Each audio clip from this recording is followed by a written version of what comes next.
Hello, everybody. This is the Two Pointers Podcast, a podcast where two childhood best friends, myself, Trevor, and my co-host Josh, talk all things hoops. We'll analyze and debate news and what's happening in the world of basketball today.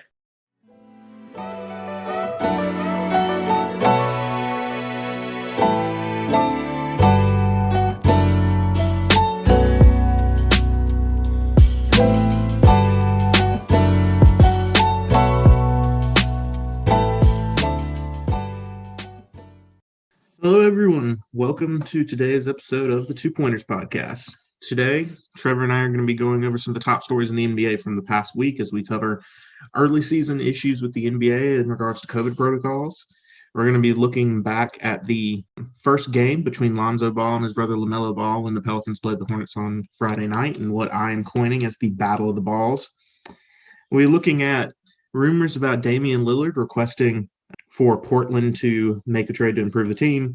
We're going to be looking at who are some of the early season legit title team contenders and who is the MVP through the first 3 weeks of the season. To start things out today, we're going to look at issues with the NBA's COVID protocols. And I think things with the NBA in regards to issues with COVID-19 really hit a high point with the 76ers only being able to play 7 players on Saturday against the Denver Nuggets. So many players had to be ruled out, whether it be from positive cases or from contact tracing. The 76ers only had 7 active roster members in order to play the game, with Tyrese Maxey being the best player they still had available, the rookie. And of course, the 76ers were not able to win the game against the Denver Nuggets, being left with only 7 players and mostly without all of their starters. Trevor, what did you think of that whole situation this weekend?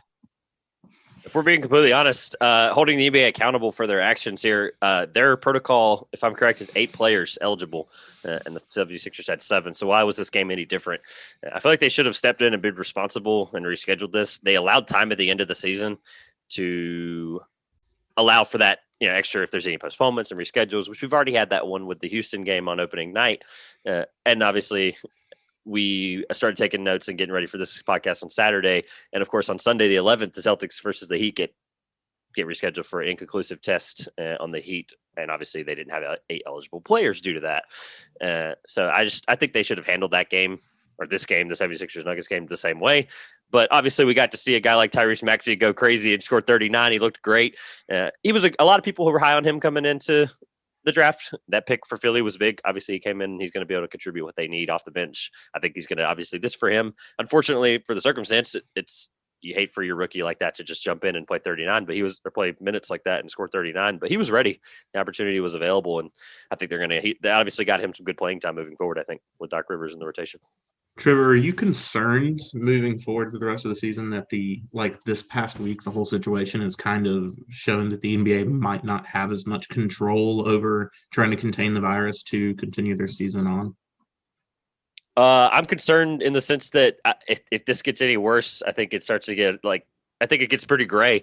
And I can't make this up. As we're recording this, Shams just tweeted the Dallas Mavericks New Orleans Pelicans game tonight has been postponed. So no further. I mean, you can't make this stuff up. Literally, as we're recording this on Monday, it's gonna be affected at live as we speak. So I think that even my whole point needs to change at this point. I think that's gonna keep happening. And obviously, they only allow it was like 2.5 to 3 weeks at the end of the season prior to the playoffs to get those postponements in max. And I just think I see this getting worse. I'm not going to be this apocalyptic. This isn't going to happen. The season's going to end. I just think they need to be better about this and be more conservative. And obviously, the players need to continue to play their own part there and do the right thing and wear the mask when they need to and travel efficiently and don't do anything, egregious with contact tracing if they can. But yeah, this is concerning. And I think this could go south very quickly. Then again, this isn't an NFL podcast, but in the NFL, we had that scare between week 4 and week 7. Granted, there's a week between most of the games. So I think it has the possibility of going downhill fast. Yeah, through the first couple weeks of the season, I thought the NBA was doing really well. I mean, there were some players being contact traced and they were out. There were some game postponements, but there was nothing that we saw that was just really dovetailing. And towards the end of this week, things really seemed to kind of trend downhill. You had the issue with the 76ers and not only having 7 players, which they shouldn't have had to play the game. That's not enough players really to go forward. You had the Boston Celtics being unable to have their game against the Miami Heat the other night. We had issues with COVID tracing that have ruled Kevin Durant out for several days, Bradley Beal, Jason Tatum, several stars of the league, just things rallying off a lot in the Eastern Conference. And as you said just now, with the Mavericks and Pelicans game having to be postponed, I think we're starting to see things in the NBA similar more to issues that we've seen in college basketball so far this season, where a lot of games have been canceled. That where in college basketball, a lot of times we're really not sure if the games would be played until a couple days before because of COVID issues or contact tracing issues. Do you think there are any solutions the NBA should make to this? You talked about just people focusing on the protocols more seriously. Should the NBA take a break for a couple of weeks to get things under control? Do I think so? No, I think it's responsible if they do, but the issue is it comes down to, I was going to make this next point, is that it comes down to preserving next season, and any major delay and any pushback of any kind could put that in jeopardy. And obviously we've talked about on pod 1 about how that is the whole point of this year, is to just get through this. Let's do the best we can, be responsible as best we can, and make it to the next year to preserve a full season with hopefully a fully vaccinated America and a fully able fan base. We all obviously want to have that happen. I think just an update on this too. Dallas does not have the 8 eligible players, was why that was postponed. So, and of course, that just it comes down to, we don't know. I know they had an issue a couple days ago where Jalen Brunson, Dorian Finney-Smith, and Josh Richardson were 3 guys that were part of tracing. I'm assuming this is tailing off of that. But we obviously aren't going to now get to see Kristaps Porzingis debut. That was something we were really looking forward to, especially against a really good Pelicans team. But I don't see a cancellation in any sense of the form. I see the NBA really wanting to push through this. They've made it very clear. Adam Silver released a statement about 2 hours before recording this, where he was basically saying that we're trying to roll through this. We're going to do this the best we can moving through January and into February. So I don't foresee this happening. And of course, we absolutely hope for things to continue to get better and to improve, and hopefully the NBA can move through this, and all of the players that are diagnosed with COVID-19, that the focus from the NBA would be on their health and safety to help them to recover before getting back to basketball. So this Friday night, we saw one of the more anticipated matchups that we had after coming out of the NBA draft, which was to see the Charlotte Hornets play the New Orleans Pelicans, which as much as 2 years ago, no one would have ever said was a highly anticipated matchup. The New Orleans Pelicans and Charlotte Hornets played on national TV. As starting point guard for the Pelicans, Lonzo Ball, played against for the first time in his basketball career against his younger brother, Lamelo Ball, the backup point guard for the Charlotte Hornets. What did you think of the game, Trevor?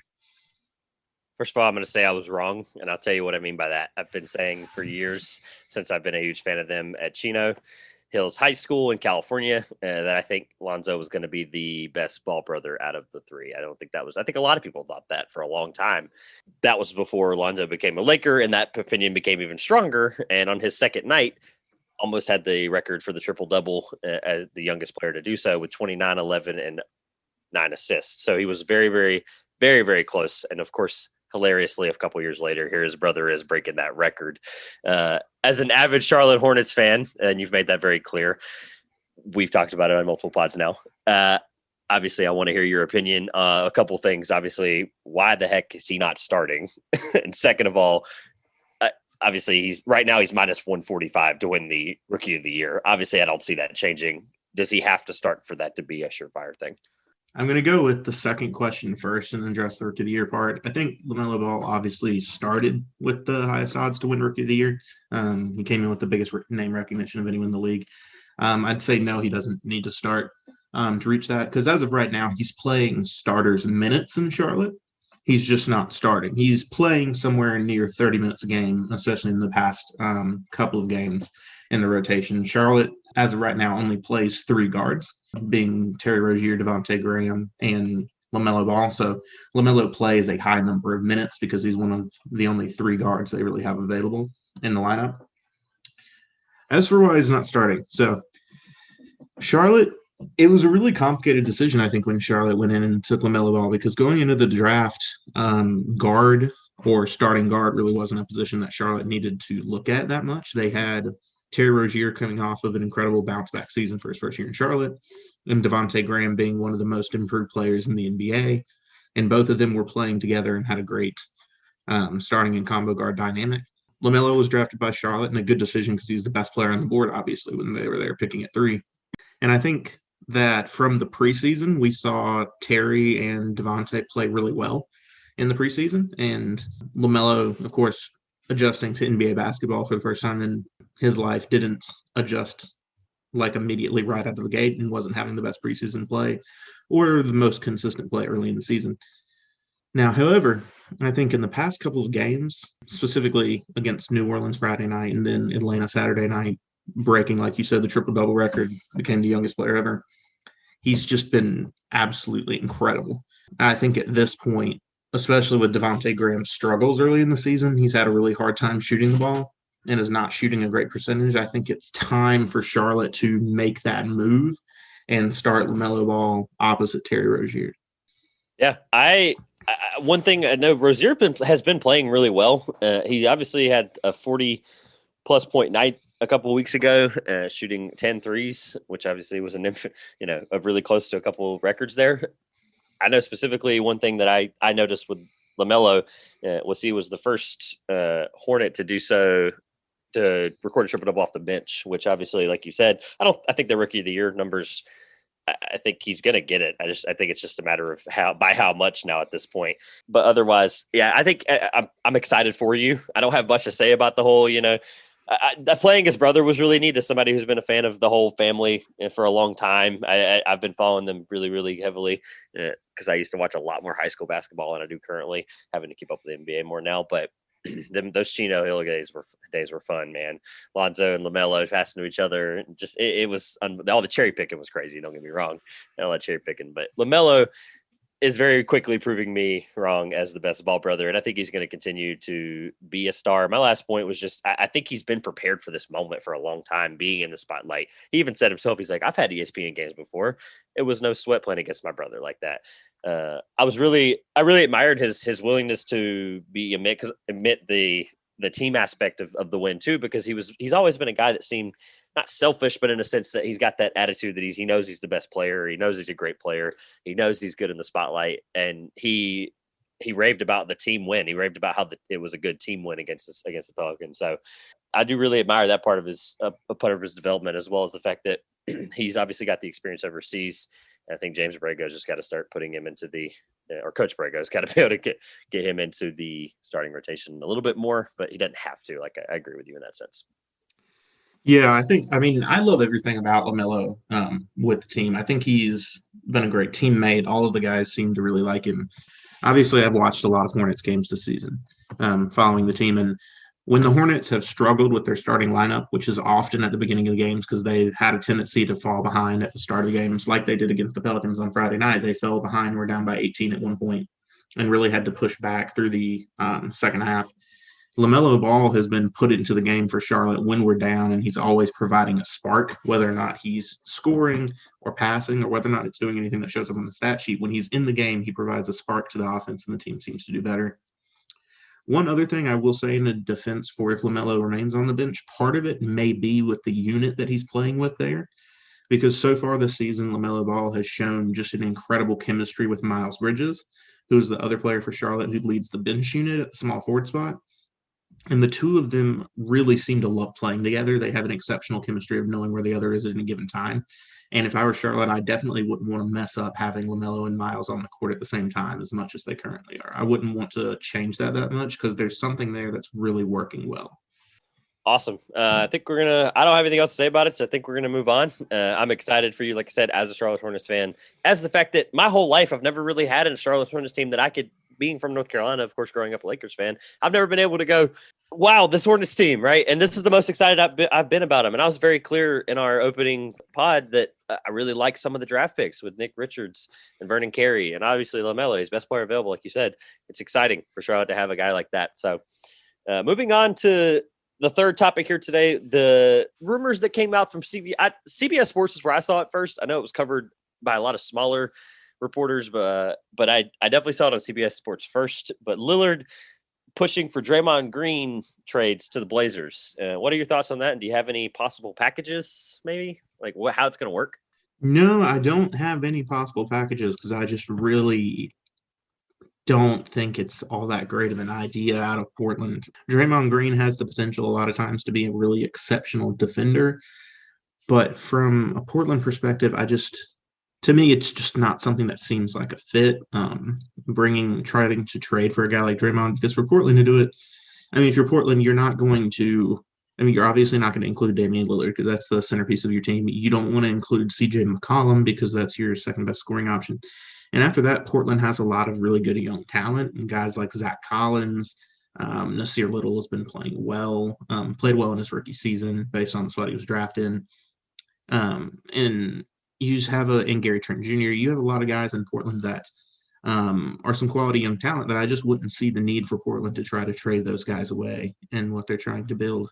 I also just don't think with a guy like Draymond who really loves the city he's currently in, I can't imagine that his reaction to being traded away from Golden State would leave him with a great perspective going into a new team. He is a guy who really loves the city that drafted him and wants to stay there. And I just think that it's probably not a great fit for Portland to pursue that trade.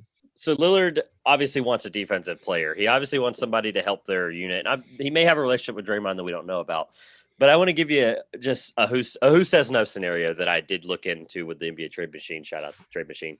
Which, by the way, before I even say this, I think this is obviously the only trade rumor of any kind for throughout the first 3 weeks of the season. The Harden rumors have almost completely disappeared, and I think it's a calm before the storm type moment. This is going to hold the NBA fans over in terms of trade rumors because first of all, it was random. It was completely out of the blue.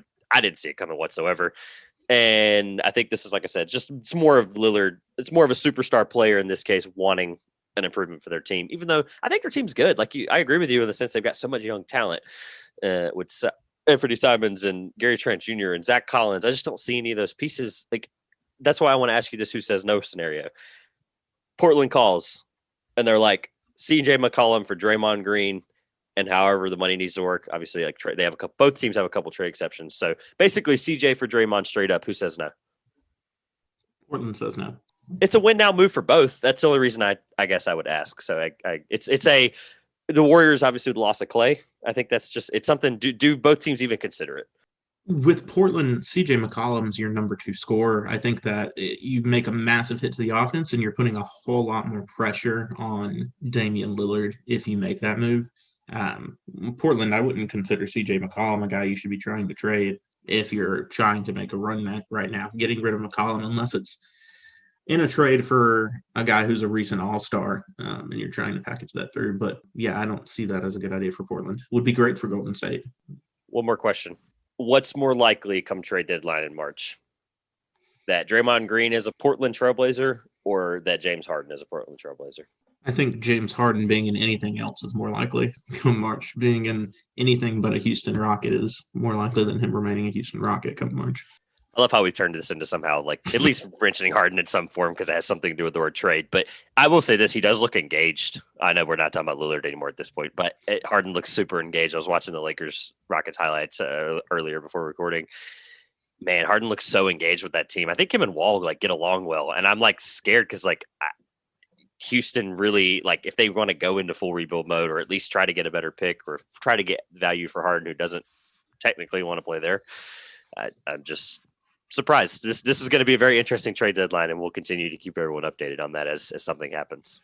So the next thing we're going to move into, we're going to talk about a couple of surprise teams who I think Trevor and I both thought that they would be good teams. They'd be probably playoff teams when we came into the season.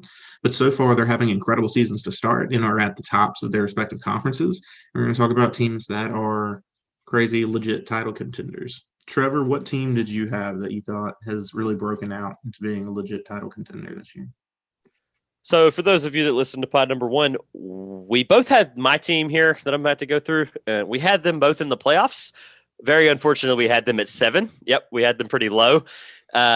As Josh shows me the 7 rank here, holding up his fingers. I had them at 7 as well. We had them very low, and I now am completely eating my words. But I'm going to back them up for this reason and this reason only.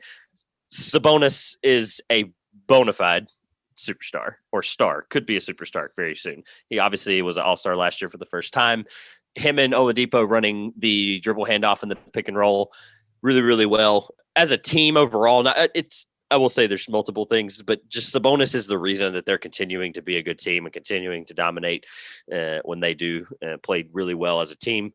They right now are fifth in point differential with 5.1 points, which is it's a top 10, top 5 playoff type team in my eyes. Any positive point differential like that shows the team is really good on both ends of the floor. They are led in great team defense by 4 blocks per game by Miles Turner, which has been a trade talk candidate for what feels like almost 2 years now. And obviously, the stuff with Gordon Hayward possibly going to Charlotte or going to Indiana, with Miles Turner being talked in this packages, I think it's a really, really big deal that they're playing this well. We both had them at a point where they weren't going to play. I don't think they were going to scare anybody in the playoffs. And I can't talk about the Pacers again, second of all, without saying that they're getting 23 and 7 and 1.8 steals a game out of Malcolm Brogdon. Malcolm Brogdon might be the new Pacers all-star on that team outside of Sabonis. He looks really good. And I think that this team is going to be really good. I think they're going to keep this up, barring health and whatnot, and any kind of crazy COVID stuff going on. With the absence of TJ Warren, I think if they can get him back, he's out indefinitely, but I think if they get him back late in the season, maybe early into the playoffs, it is a recoverable injury. I think they're going to be really good, and they're going to scare a team and maybe make a Heat similar to what the Heat did last year in some crazy 4-seed, 5-seed run. Do you see the Pacers as a legit title team? So with Indiana, what shocks me early this season that isn't what I expected, because I thought they would be a playoff team, but I expected the same Pacers I've seen for the last 3 or 4 years. A team that struggles sometimes at the offensive end, but is able to be kind of boosted up by Victor Oladipo, but has just incredible defense to shut teams down. They're still putting together pretty good defense, but what shocks me is just the incredible offensive performances that Indiana's been putting up for these first 9 games. I was looking at the stat line, and if including TJ Warren, who's out injured right now, if you include the numbers that he put up through his first 4 games, there are 7 players on the Indiana roster averaging double-figure points right now. 7. Malcolm Brogdon, Domantas Sabonis, Victor Oladipo, TJ Warren, Miles Turner, Justin Holiday, and Doug McDermott are all averaging in double figures for the Indiana Pacers so far this season. To be clear, obviously I didn't see that coming from an offensive perspective for Indiana. I thought that with the defense they had, they were going to make the playoffs, but their ceiling wasn't much further than maybe the second round of the playoffs. If Indiana can continue to produce on offense and tighten up their defense a little bit more, because I know that they can, from past performances, play better defense even than what they're playing right now. If they can tighten up the defense and continue to push in the offense in that regard, yes, I think you could look at them as a team to make a run like Miami did there. But again, we're sitting in a situation where we're talking about a team that's played 9 games. We have teams that make runs like this early in the season a lot of times, and things start to even out. But like I said, if they keep up the offensive performance, which I think they've been overperforming a bit, but if they keep it up, yeah, absolutely. I think that they could contend in the East, especially because with Brooklyn's early problems and not knowing what's going on with Boston and Philadelphia, anybody really could make a run to win it in the East right now, I think. Yeah, this is the best the East has looked in a long time, really, honestly, in our lifetime. But I will say, I was going to bring up the standings here just as like a, let's see who they'd play in first round to see if they'd make it to the second round pretty handedly. If the season were to end right now, they'd be playing the 5-5 New York Knicks in the first round. So I don't think my question or my hypothetical here is a good example, but let's say they finish as a top 4 seed and they play a Nets team, maybe that at 5 because they had some injuries, or like do they take the Nets to 7? Do they beat the Nets in the first round in a series like that, like they did against, or like they held Cleveland to that 7 games a couple years ago with LeBron? Do they scare the Nets, I guess, would be my first question. If the Brooklyn Nets were to finish as a 5 seed and they have both Kyrie Irving and Kevin Durant healthy heading into the playoffs, I really feel bad for the unfortunate team that finished in 4th place. Because I think the Nets are a team that, with at times like Kevin Durant and Kyrie Irving are going to rest, and the Nets aren't going to have that best regular season record necessarily. When they get to the playoffs, they're going to be the Nets at full strength. And right now, I would say no in the Indiana side of that. I think the Brooklyn we saw in those first 2 games, Brooklyn completely healthy and at full strength is going to be hard to beat. All right. And 2 more hypotheticals of 2 teams I think they match up really well against. Do do they beat Boston in a 7-game series, fully healthy, both teams? I mean, maybe. It comes back to what I said again. Like, it's going to be on whether or not, if they tighten up the defense and play the defense that they've been playing the past 3 or so years, which these are, I'm talking about the same players here. It's not like I'm talking about a different Indiana team. These are mostly the same guys that were there last year that had this incredible defense. If they tighten that up and they continue to score at the level they are, it'd be hard to beat them. It's just right now, I'm not sure whether that scoring is going to keep coming at that same number and if they're going to start to restrict the points more to get back to where they were in that regard. And then the last one, because I think they match up really well with them, and I think is the one that is the most likely, is I know Philadelphia has looked really good, obviously, from having outside shooters, and they're playing well as a team. But I think the Pacers, matchup-wise, are a really good matchup for them. Do you see that one as something? I know it's similar example or similar answer to the question, but do you think that's the one that they could scare the most? I'm not sure. I don't really know. I think we're really early in the season to be looking at these things and to really know what these teams have. Before the issues that Philadelphia had with players being ruled out and being unable to play, I thought Philadelphia looked better than anybody I've seen in the NBA. Embiid was playing incredibly. Their three-point shooting they brought in has really helped them a lot, and I think Philadelphia looks great. I like a healthy Philadelphia team a lot to make a good run in the playoffs. Awesome. Yeah, again, first couple of weeks, overreaction galore when it comes to how sports or how the NBA is covered. But I think they're going to be a fun team. I'm excited to look to look forward to see how this conversation sounds, whether it be really bad or really good, come towards the end of the playoff or towards the playoffs. Who is your surprise team? And let me see what I think after you run through them. Okay, so the team I'm looking at is out in the Western Conference. So looking at it as of today, they are 7-3 and in second place in the West, sandwiched between the two Los Angeles teams. The Phoenix Suns have looked incredible to start this year and to end last year, honestly. The Phoenix Suns finished last year on an incredible run in the bubble, barely missed making the playoffs in a move that people just didn't expect to see. The Suns have an even better point differential right now than the Pacers that we talked about earlier. They're at plus 6.2, which is the second highest in the Western Conference behind the Lakers. So they not only are winning these games, they look great doing it. It's not a fluke right now, I don't see with the Suns. I think that the Suns honestly could make a run to be one of the top 4 seeds in the Western Conference when you get to the playoff time. Chris Paul has just been an incredible addition for Phoenix. He's making the team better around him. Devin Booker's continuing to play well. DeAndre Ayton looks great. And the big breakout star, Mikal Bridges, looks amazing for Phoenix. He's absolutely been, I think, their MVP through the start of the year. He's averaging 15 points, 5 rebounds in 33 minutes of playing time. He's adding so much more to the team that I don't know if anyone expected him to break out and have this incredible start to the year. So I think Phoenix looks great. They look like an absolute playoff contender to me. What do you think? This is awesome for me because out of the two of us, I had Phoenix at 5 to end the year. So and it sounded like some crazy jump, obviously prior to any games being played, but looking back on it now, I'm really happy to say so. I hope that you're right. I hope they finish as a top 4, top 5 seed in the West because then I'd be like, yes, right. But I would say the thing about Bridges is on draft night, if I remember correctly, he's traded in a lot, from Philadelphia, and a lot of people were surprised by that. A lot of people were like, why would Phoenix make a move like that? They really liked him, and obviously I think they were right.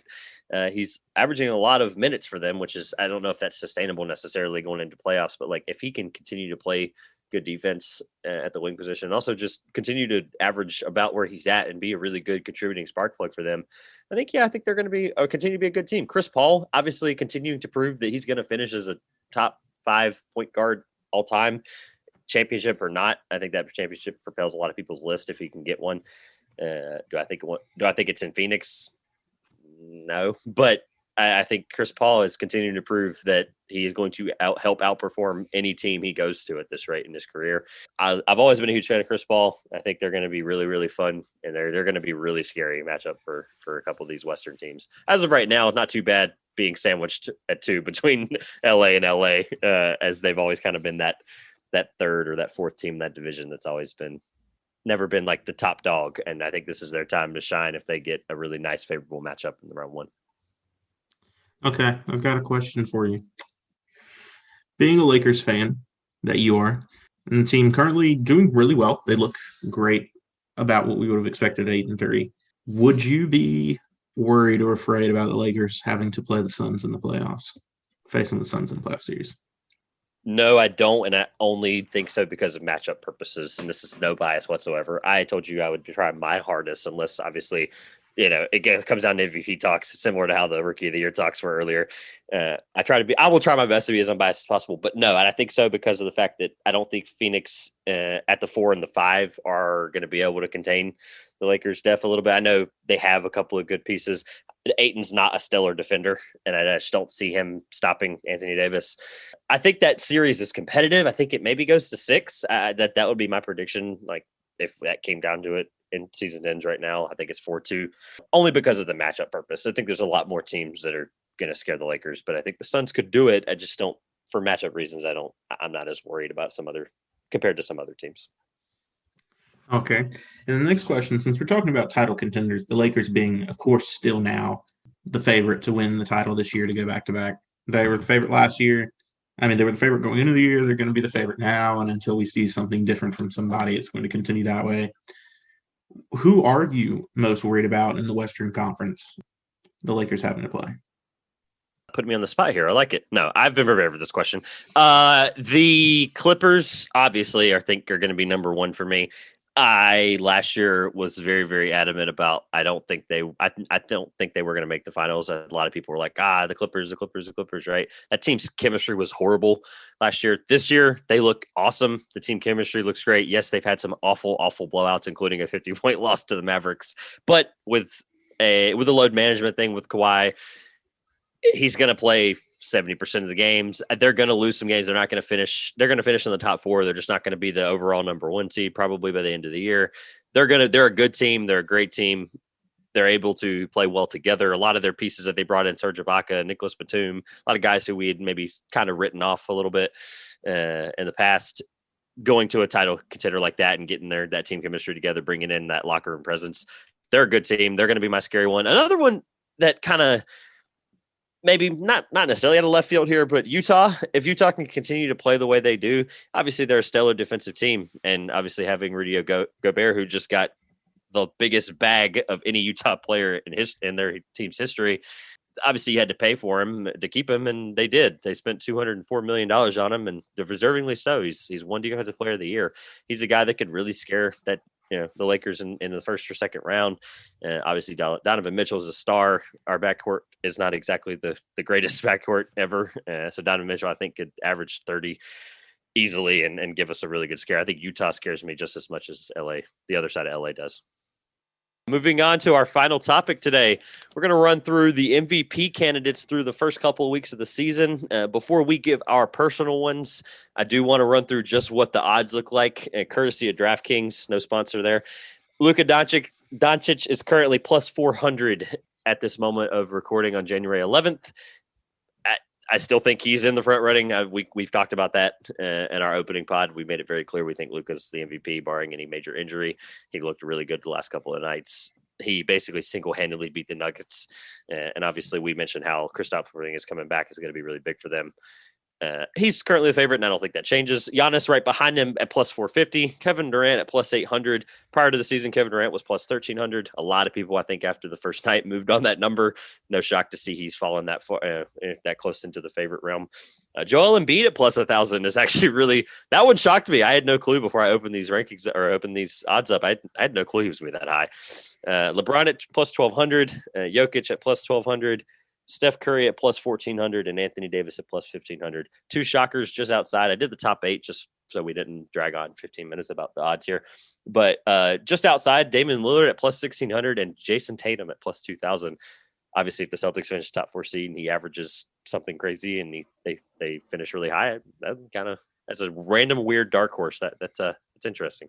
Who do you have as your MVP candidate through week 3 to 4 here?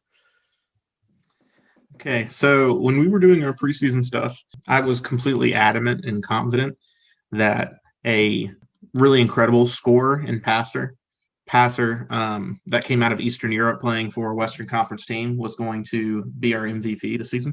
And so I guess I was right because I think that the most likely one is Nikola Jokic and not Luka Doncic. But I mean, through the first 10 games, I think Nikola Jokic is definitely he has to be the best player we've seen. The reason that maybe I don't think that Jokic is necessarily going to win the MVP by season's end has more to do with struggles Denver has had so far this season, or the fact that Jokic's numbers through these first 10 games are so improved over what he's done in the past that it makes you wonder whether he's actually going to be able to sustain that or not. But so far, Nikola Jokic is averaging a triple-double through 10 games. He has recorded, I believe, it's 4 or 5 triple-doubles of his 10 games. He's averaging 24 points per game, which would be a career high by 4. So 4 points higher than any career high he's had in a season in the past. 11.2 rebounds and 10.4 assists. And the thing that makes me think that he's really playing out of his mind is he's currently shooting 43% from behind the arc. The last 2 seasons in which Nikola Jokic has been an all-star, he shot 30% and 31% respectively from behind the arc, and he's currently shooting 43% through 10 games. That might be a big reason as to why Nikola Jokic is playing so incredibly well, because his shooting is out of this world right now. I just don't – that number is so incredibly higher than what he's done before. We usually don't see guys' numbers shoot that much up over one season, so I don't think he's going to necessarily sustain that. But if Nikola Jokic is the first big man ever to average a triple-double and doing so with, passing the ball as well as he does for a 6'11" power forward center, whatever you want to call him position-wise, if Denver's in the playoffs, that has to be your MVP. Yeah, I still think Luka, if he continues just at this pace, I think obviously we mentioned just a few moments ago, just very early season here, some of it's overreaction, some of it's not, but this seems so sustainable in the sense that this is the best season he's ever had. This is what I would call his peak season or his Apex Mountain season so far. Do I think he can continue to get better? Absolutely. He's only 25. He's not even in his prime yet. Which I think the prime age is, by the way, completely can be thrown out the window. This 28 to 32 that we've forever thought was the prime. I think as modern medicine gets better and as guys like him start to show that they can be perennial all-stars at 23, 24, and 25, and even Luka's case, 19 and 20 and 21, I think that the whole prime thing's out the window here. That 40% number scares me a little bit, 43% from the arc. I don't think it necessarily finishes above 40. I also think this assists per game. Right now, Harden's actually averaging more assists per game than him. But you mentioned prior on episode 1 that you think he'd finish. It was at number 1. You said in assists per game. I think he'll finish top 5 in the NBA. I countered with I think he'll finish in top in total assists, and right now he's got 104. The next closest guy being LeBron and Chris Paul have 85. And I think if that just window of almost 20 there stays, I think he does finish I think he's going to still finish number 1 in total assists. I just don't think with Westbrook, as of recording this, having an injury with a quad and being out another week, as well as some other guys who just aren't going to maybe sustain that necessarily in terms of total volume. I think LeBron will be pretty close to Chris Paul. I think it'll stay those top 3 probably most of the season. But yeah, if Jokic can continue what he's doing, they're going to be, we talked about on the pod when we both have them in the top 3 in the West. They're going to be good. They're going to be just like they were last year. Murray's going to start taking over the ball more. And obviously having a guy like Jokic, they're going to be a team that they're going to be unstoppable come playoff time. Yeah, I mean, I agree.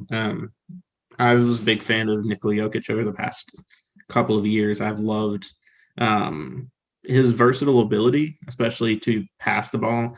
He's such an offensive-minded big man and versatile in that realm. I think he's changing how we see what big men can do in the NBA, because I don't think we've ever seen a guy at 6'11" pass the ball like he passes the ball. I mean, we've seen guys at his size being able to handle and score well. Obviously, Giannis is an incredible example of a guy who has so much more scoring acumen and ability to run the ball up court at his size. But for someone who can pass the ball and essentially, I mean, Nikola Jokic can essentially play point guard in Denver when Jamal Murray is not in the game with his abilities. I think he's just changed the way we see what we should look for and what a big man can do. So, Trevor, who do you have as your MVP contender? Before I do that, I do want to mention, just in the sense that we've talked about Luka, we've talked about Nikola Jokic, and also Giannis obviously being the 2-time defending MVP. It is something to point out that international basketball has, I think, continued to propel over the last 10 years. Just looking at this, 4 out of the top 8 currently on January 11th of this season, 4 of the top 8 guys in this odds list are not from the United States. So I think that's really awesome for Europe and also Africa in this case and Greece as well. But it's awesome for just international basketball as a whole to see these guys translate into being top perennial stars. I, however, have an American as my guy. I think it's really kind of unfortunate, though, because it seems like, especially with his COVID tracing issues that he's had, where he had to quarantine for 4 games, if he has that happen again, I think the numbers are going to speak for themselves, but we're going to look back at the resume and see Kevin Durant missing possibly multiple games, up to 10 games throughout the year. If something like this happens again, I think the MVP is going to be such a up in the air award. It's going to come down to whoever whoever played the most favorite. I've got Kevin Durant so far right now, solely because he is the best player on his team. He is an anomaly in terms of the Achilles injury. He's coming back and he's been the first guy to really break that mold, as the Achilles is an insufferable injury where you can't come back from it. But he's averaging almost 30 points a game right now, 7.6 rebounds and 4.7 assists. He's the best player on his team. Him and Kyrie have good chemistry. That team's going to continue to be good. We both had them finish in the top 4. I think they're going to still finish in the top 4, minus any kind of crazy, like I said, COVID issues. Kyrie being out for some personal reasons is unfortunate for them. Hopefully everything works out with him. If they can get Spencer Dinwiddie back, KD can continue to lead the first unit. He's gonna be scary with, like I said, coming into the season at plus 1,300. Like I think it's solely because of the injury, and now he's obviously the third favorite. So I've got KD as much as I can for this moment through 3 to 4 weeks.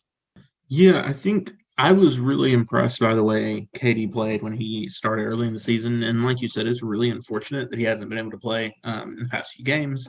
And we hope he's doing well health wise, and that we'll see him back on the basketball court soon.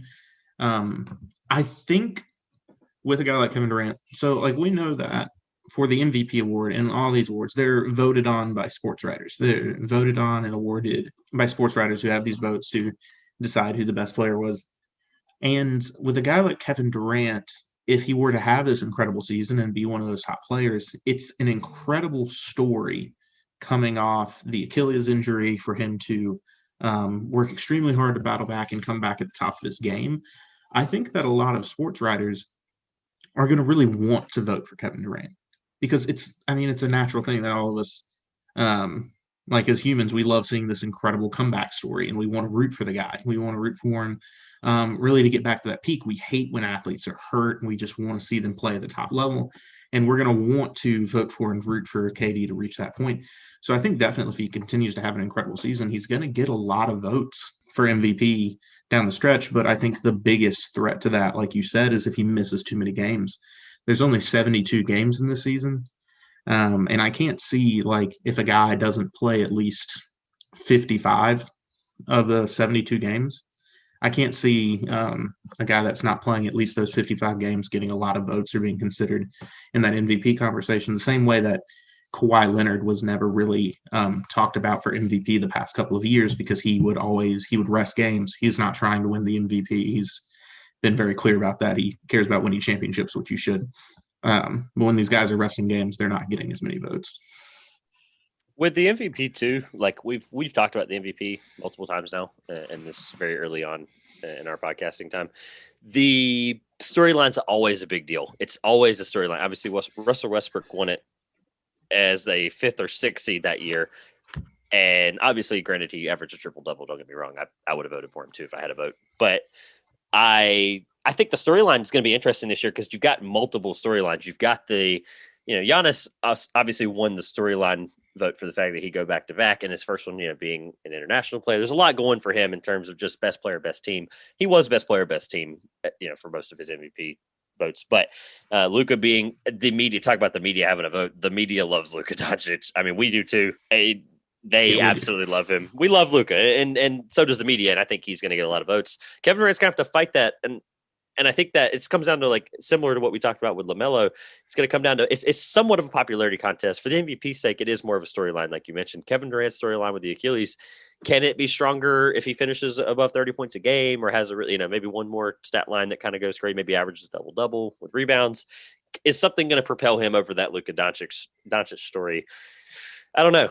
The Jokic thing is interesting. If he, for some reason, it still averages a triple-double as a big man, I think that's going to be the largest storyline. It's going to really come down to who's got the biggest storyline. You're correct in that point, and it's going to be exciting. It's going to come down to we've got a couple guys. We thought Lillard was kind of a dark horse, and he still kind of is, plus 1,600. They've got to finish top 4 in the West for that to be possible. And he's got to average 30. He's still very, very outside of that top 8 to me. But, yeah, I think it's going to come down to those 3 storylines for sure. It's going to be really fun to watch. Awesome. Well, hey, this was fun. Again, 3rd episode here recording with the Two Pointers podcast. It's been an awesome ride so far. I do want to, first of all, before I swing it to you to finish this out here, I do want to say thank you to everybody who's listened. It's been really awesome to, as of recording this, 95 downloads. We're that close to 100 in 3 episodes. I really wanted to hit the 100 mark prior to episode 3 or just after episode 3. But hey, as we're recording this, when this next episode goes up, either Tuesday or Wednesday, the 12th and 13th, we'll have that 100 downloads, and we appreciate every one of them. If you could continue to 5-star us, just push it up the algorithm. It helps us out tremendously. Obviously, we appreciate everybody listening, because we care that people care about our opinion, and we're going to continue to do our best to keep updated over the next couple of weeks. There's some really intriguing storylines that we didn't cover and that I think are going to be covered eventually. Obviously, too, a couple of anniversaries of some very unfortunate events are coming up as well. We're going to have a special one on the 26th covering that, and we'll talk about that later. But I just wanted to say thank you. Continue to subscribe and 5-star us. Anything you have to say, Josh? Yeah, thank you, everyone. Like and subscribe, leave the 5-star review, comment, feedback. Give us feedback on to what you think of the podcast so far. What do you think we could do better? What would you like to hear us talk about more? We want to continue to improve this podcast. Like Trevor said, this is the 3rd episode we've done this. We're not experts by any degree. We're very new to this. But yeah, give us feedback. We want to make this better for the people listening to it, make it something enjoyable for you to listen to and come hear our interesting opinions on the NBA. Yeah, thank you guys for listening. I'm Josh, and that's my co-host Trevor, and we will see you next week. See ya.